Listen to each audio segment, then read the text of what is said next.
Hey there! Snowballing, or the snowball effect, is when you gain a little advantage with your team and use it to gain even more advantage and steamroll the enemy. This video will teach you how to forge victories from slight advantages and how to prevent the enemy team from doing so. Hello guys, and welcome to the dojo. Overwatch is a team-based game, but we tend to forget that in solo queue. However, it's important to pay attention to what's happening around you, not just focusing on what to do in the next few moments. If a team gets slightly ahead with a few picks, they can easily claim objectives and secure kills if everyone's paying attention to these events and works hard to achieve greatness together. Alright guys, let's get to it right away.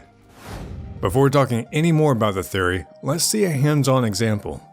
You're on the attacker side of Hanamura, trying to break the choke that the defenders vigorously hold. As you approach the enemy, your Pharah is able to get 2 direct hits on the enemy Mercy, quickly ending her life. This is an advantage that fires up as an event on the top right corner of your screen and shows you that the enemy just got weaker. If you don't have the kill feed enabled, go and do that right now. Okay, but what does this kill mean to you? The opposing team lost a single hero, yes, but that was their main healer. This means that they will lack sustain, and if you get another pick or make them weaker and weaker somehow, you can effectively push them and claim victory. Before getting to the explanation, a bit of self-advertisement.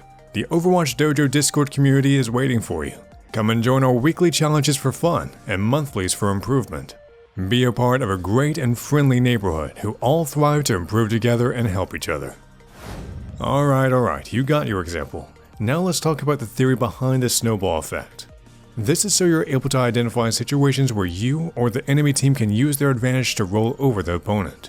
Of course, you want to make sure that your allies recognize this fact and do everything in your power to prevent the enemy from using their advantage, forcing mistakes from them in order to make them give away. Or if you're the winning team, use your tactical resources well. Let's start from the beginning. Snowballing will always start with an event that happens between the 2 teams. We identify 3 types that you want to look out for. These are in order of importance: an enemy character dying, an enemy ultimate coming to the game, and an enemy ability being used. Note that we're going to be talking from your perspective, but if you detect any of these in your game, just make sure you're reacting quickly enough to prevent a team kill and a quickly lost game. If an enemy character is dead before any of your teammates go down, you'll have the numbers advantage. If there are no Bravers in the enemy team, you should be able to win the fight using sheer force by overpowering the enemy. Of course, this usually isn't so straightforward, as a lot of variables can and will come into play. Positioning, covers, ultimates, abilities, etc. Even if you only think about the raw numbers, these should indicate if you have a chance to start snowballing. Start small and you'll understand more and more as you experience the game in many different situations. For now, just pay attention to the numbers. In case you have 2 or more advantage over the enemy, you can usually safely start pushing them away from the objective and claiming it. Things can go wrong with some enemy ultimates and have high team wipe potential. More about that in a sec. So if you have 2 more than the enemy, go for the throat. If you have 3 or even more advantage, you can usually start hunting the enemy down. Even if you die in the process, your team controls the objective, and by killing those who lag behind, you're delaying the regrouping of the enemy team, winning really valuable seconds. So claim your advantage and start snowballing in these situations. The second most important aspect is ultimate advantage. If you have some ultimates available, treat them as resources. You want to invest as little as possible and still win the fight. Let's explain this as briefly as possible, because it's really a topic for another video. There are 3 types of ultimates: utility, sustain, and damage ultimates. Damage is Pharah's Justice Rain, sustain is Zenyatta's Golden Award, and the utility is Zarya's Grav. You can use them for different stuff. When you want to handle your ultimate resources well, you need to think about the effect that you want to achieve.